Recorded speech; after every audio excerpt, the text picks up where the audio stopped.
petition campaign to place the measure on the ballot for March 10th, 1964, for the March 10th, 1964 citywide election. In other words, they said that the people of Seattle ought to vote on this ordinance, and they ought to vote on whether or not there should be open housing in the city. A number of homeowners in the city feared the property values would decline with open housing, and their views were going to be expressed by Philip Bailey in an editorial in the Argus on March 6, 1964. I'll let you read the editorial. In March of 1964, Seattle voters rejected the open housing ordinance by a huge margin, 112,000 to 53,000. In other words, Seattle, even liberal Seattle, said publicly that it was opposed to open housing.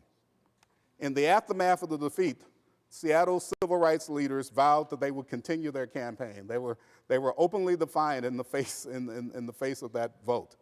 They said that they would initiate a campaign of civil disobedience in the summer of 1964. And indeed, Reverend John H. Adams declared that Seattle would be in for a long, hot summer.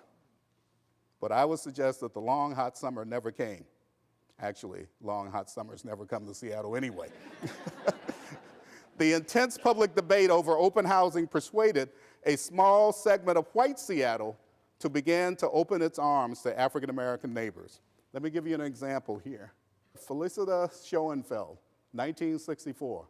She writes a letter to a civil rights group, and she says, "We will welcome African Americans."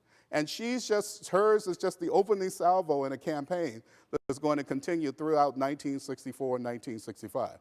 Indeed, by 1965, a small but steady stream of African Americans will begin to leave the Central District and move into integrated housing throughout Seattle. Now, it's not much. Indeed, it's a movement that's almost imperceptible at that point. But it's the beginning of a change that eventually is going to take on momentous proportions. In 1965 and 1966, two organizations in the suburbs of Seattle come online to promote open housing. The Kirkland Fair Housing Organization and Operation Equality in Federal Way. They open up suburban housing to African Americans. But one of the most remarkable activists at this period, and the man who's probably forgotten by many of us now and who should not be, was Sidney Gerber. And I don't know how many of you know Sidney Gerber, but Sidney Gerber essentially took it on his own to create an organization, a company indeed, called Harmony Homes. And Harmony Homes essentially bought open land in the suburbs of Seattle and built houses expressly for people of color, houses that would be occupied expressly for people of color. Now, these were small steps, but they were steps that would sort of turn the tide in terms of the idea or the concept of open housing. By April of 1968, the Seattle City Council again revisited the question of open housing. It passed a second open housing ordinance, this one introduced by Sam Smith, who was newly elected to the City Council. And this council said there will be no discrimination based upon race in housing selection throughout the city of Seattle. Now, I would argue, I will be completely candid with you and say that part of the reason for the passage of this measure, and by the way, it passed unanimously, it passed the City Council unanimously. Part of the reason for this measure was no doubt the fact that Martin Luther King had been assassinated on April 4th, and many of the cities across the country were literally in flames at the moment that the City Council was debating this issue. And so there is a huge national backdrop to this. But I would also argue that by 1968, the City Council of Seattle recognized that a lot of housing had been opened up voluntarily, that a number of African Americans were beginning to move outside of the Central District. The extent of the transformation of white attitudes about open housing became apparent 1 month after the Seattle City Council had made this momentous decision. In the month of May, 30,000 King County residents, primarily white, non-Central District homeowners, signed open housing petitions. 30,000 white homeowners throughout King County signed open housing petitions. Folks, there was nothing like this happening anywhere else in the country in 1968 or 1969 or the early 1970s. Seattle and King County began a slow but steady process of residential integration. This is the growth of the integrated areas, Rainier Valley, obviously, but also certain other areas in the city of Seattle as well. I want to draw your attention, though, to the quote there and the author of that quote. Some of you may know him. Dean, where are you? Oh, the dean was an assistant professor at the time. I love this dean. Can I embarrass you? He was assistant professor at the time, and he spoke to the question of housing integration in Seattle in 1981. But he spoke to, and I'm not even sure that he was aware that in 1981, this was part of a much larger trend that was going on that would eventually look like this. This is the decline of residential segregation in Seattle between 1960 and the year 2000. Folks, that map, the map on the right, shows the spread of African-American households throughout King County. Now, yes, there is still significant concentration in the city of Seattle, but it's certainly no longer concentrated in the Central District itself. As a matter of fact, to give you an idea of the significance of this development, there were only 3 cities in the entire country where by the year 2000, more African-Americans lived outside of the central city, not the Central District, the central city or the major city than inside it. And those cities were Los Angeles, Washington, D.C., and Seattle. In other words, Seattle had become one of the most residentially integrated cities in the country by that time. And I would argue that much of that integration took place because of the efforts of blacks and whites and Asians in the city of Seattle in the 1960s. Yet, even as I say that, even as we congratulate ourselves on the fact that we had achieved this milestone in terms of residential integration, we have to understand that this victory is tempered by the knowledge that a whole host of black folks remain trapped in poverty in the Central District. And indeed, many of them remain trapped in poverty in the Central District right to this day. If the open housing campaign was a surprising success, the campaign against de facto school segregation must be seen as a stunning failure. All of us in this room know the consequences of that failed effort, and we all know that that failed effort continued well into the 1970s, 1980s, and 1990s. I'm getting a little bit ahead of myself, but I want to talk about the reasons for that failure. I think there are 3 major reasons. The first reason has to do with the fact that, and I'll just be candid with you, a huge number of whites, even whites who were, ironically, in many instances, racially liberal on other questions, oppose mandatory busing. And we'll try to explore this. We'll try to deal with this in depth in a few minutes. But there was a tremendous opposition to mandatory busing throughout the 1970s, 1980s, 1990s.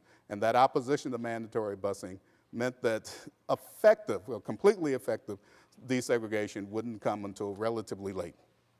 But the failure also came because the campaign for ending de facto segregation would ultimately split the African American community itself. Eventually, there would be blacks who would favor the end of de facto segregation, but there would be a growing number of blacks who would argue that it was far more important. It was far more important for African Americans to have quality schools within the Central District and within the black neighborhoods than for black kids to simply sit next to white kids. But I would also suggest that the failure came because both local and national civil rights leaders lost their way. And this is where I think it becomes a bit controversial. I know a lot of you are not going to agree with me on this. But when I say they lost their way, I mean that many, many people who embrace school desegregation and embrace busing as a tactic to bring about that school desegregation in order to improve, as they saw it, the quality of black life, failed to make the distinction between busing as a tactic and busing as ultimately a goal in itself. When that distinction was not made, there were a whole host of political mistakes that were going to be made that would follow from that, and those political mistakes would haunt the city for a very long time. The roots of this thinking about segregation and about the importance of busing can be found up here. This is Henry Louis Gates, and he's talking about how black people thought about the question of school segregation. We believed the school segregation was wrong. We had been taught this, we had seen this. Many of us had grown up in segregated schools in the South. We knew instinctively that segregated schools were wrong. That's not the issue. The problem is, how do you desegregate? The problem is, how do you bring about a desegregation or an integration of those schools that will bring about the best possible solution for African Americans and for the whites who are around them? Unfortunately, that was the dilemma that was never really resolved. In 1957, the Seattle School Board took its first census of enrollment by race, and it found out something that was at least startling to them at that moment. First, they found out that only 5% of the 5% of the 91,000 students in the district were black. But they also found out that 81% of all of the black students were attending schools in the Central District. In other words, segregated schools had emerged. Despite the laws preventing this, despite a history in which Seattle had said adamantly that it would not allow this kind of development, segregated schools had emerged in Seattle. Listen to the words of Walter Hundley. We know the consequences when Negroes are forced to go to school together in their pin-up sections of the city. They learn to hate. Hundley was speaking not just about Seattle, he was speaking about a racial history that extended all over the country, and he was applying that maxim to Seattle at that moment. Hundley and other civil rights activists swung into action. At the urging of the Seattle Civil Rights Committee, the Seattle School Board initiated, reluctantly, the Voluntary Racial Transfer Program, or the VRT, in 1963.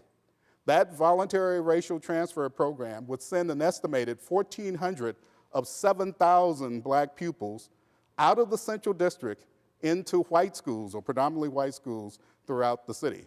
They would do this, the board said, to end the racial isolation of black children in the public schools. The announcement came, ironically, on August 28, 1963, the day that Martin Luther King gave his famous "I Have a Dream" speech. The Seattle School District and the city of Seattle thus became the first major city in the country to voluntarily undertake a district-wide school desegregation plan. Let me repeat that. Seattle becomes the first city in the country to voluntarily desegregate its schools. Now, that's something to be, for which the city ought to be congratulated. But unfortunately, history shows that there are complexities even when people attempt to do well. Civil rights leaders declared that the voluntary desegregation program advanced by the city school board was not enough. That indeed those civil rights leaders called for essentially the schools in the Central District to be closed and all of the African American children to be bused throughout the city. It was a bold move. It was a move that was done without consultation with a lot of black parents, but it was a move that civil rights leaders believed, maybe naively, believed would somehow or another ensure that there would be quality education.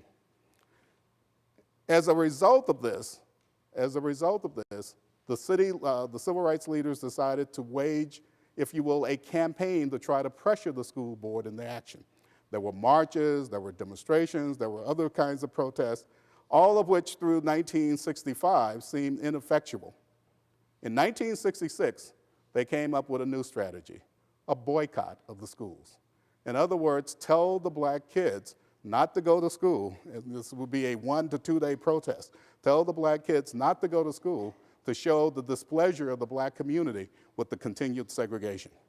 Indeed, that boycott would take place on March 31st and April 1st of 1966.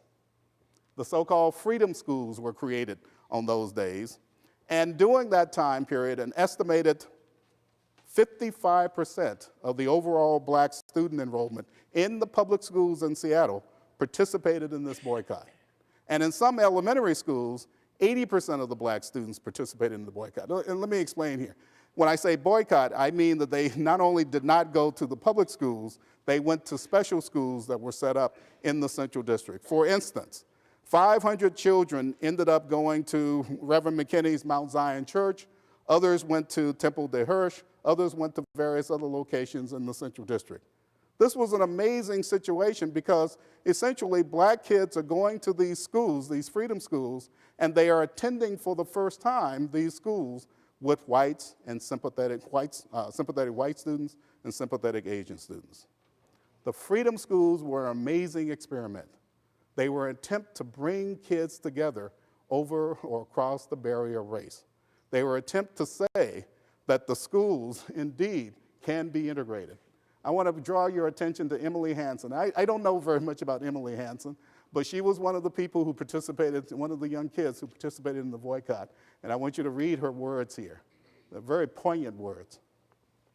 These kids, along with their parents, along with the civil rights leaders, wanted change. They wanted an integrated education because they sincerely believed that integration was ultimately in the best interest of African Americans and all the people of Seattle. They wanted what was best for black children. Unfortunately, their position was not universally shared. Increasingly, a number of black parents in the school district were going to be influenced by other streams of thought, by other ideas about school segregation and school integration. Indeed, by 1967, we would see the rise of black power. By 1967, we would see the rise of black power, not just nationally, but also in Seattle. By 1967, the Nation of Islam would emerge as a powerful, influential force in the Central District. By 1967, there would be other black power groups that would emerge in the Central District. And they indeed would argue that integration is not in the best interest of black children. That black children sitting next to white children is not automatic. It's not a sign of automatic progress. They would argue that black children should be educated in black schools.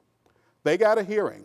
These black power advocates got a hearing in 1967 with the visit of none other than Stokely Carmichael. And I don't know if many of you remember Stokely Carmichael, but he became the symbol of black power in 1966 and 1967. Stokely Carmichael came to Garfield High in 1967, in April of 1967, after addressing an audience at the University of Washington. He rarely visited high schools, but this time he made an exception. When he came to Garfield, 4,000 people came out to hear him. Carmichael, of course, as you can see here, talked about the need for African Americans to challenge the integrationists. He said that the integrationists were slowly destroying the African American community. And then, of course, he said these words. Essentially, Carmichael called for an alternative view, and Carmichael wasn't alone here. Carmichael and others called for an alternative view to the question of integration in society. The political repercussions of Carmichael's visit surfaced the following August with a new organization in Seattle. The organization was called the Central Area Committee for Peace and Improvement.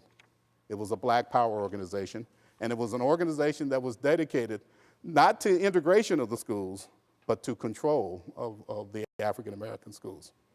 The committee presented a list of demands to the school board, which included the introduction of black, Asian, and Indian history into the curriculum of every school in the city, and the hiring of additional minority teachers and counselors, especially in the Central District. But this wasn't the end. Essentially, they continued to organize, and on March 6, 1968, there would be a confrontation between the integrationists and the black power advocates at the East Madison, or actually the Meredith Matthews YMCA. Imagine the scene. I want to give you a kind of a verbal picture of the scene. 400 people came to discuss whether or not Seattle, or at least black Seattle, would pursue segregated schools or integrated schools. And of course, the black power advocates didn't talk in terms of segregated schools. They talked in terms of schools in which black people would control the education, black people would control the curriculum. These people who came to Meredith Matthews represented a wide spectrum of ideology within the African American community. No longer were the integrationists essentially in control of the discussion. In fact, to get a little bit ahead of myself, the integrationists would be swept off the platform. Reverend Adams attempted to control the meeting. He lost control of the meeting, and he lost control of the meeting to two groups, the Nation of Islam and the newly formed Black Student Union at the University of Washington. These groups argued differently. These groups argued that integration wasn't the key to racial progress. The integrationists, according to one observer, were, quote, swept off the platform. And not surprisingly, soon afterwards, Reverend Adams resigned his position in Seattle, and he assumed pastoral duties at a Los Angeles church. Civil rights leaders saw the meeting as a capitulation to hysteria, in the words of Walter Huntley. Yet other activists, others who were not in the civil rights fold, saw this as an assertion of working class blacks in an area heretofore dominated by black professionals. Listen to the words of future school board member Alfred Cowles. Quote, "The professional black leaders said that integration is going to be painful, so accept the pain that goes with it. But working class blacks, according to Cowles, said, we've been suffering pain far too long. Let the other groups suffer some pain."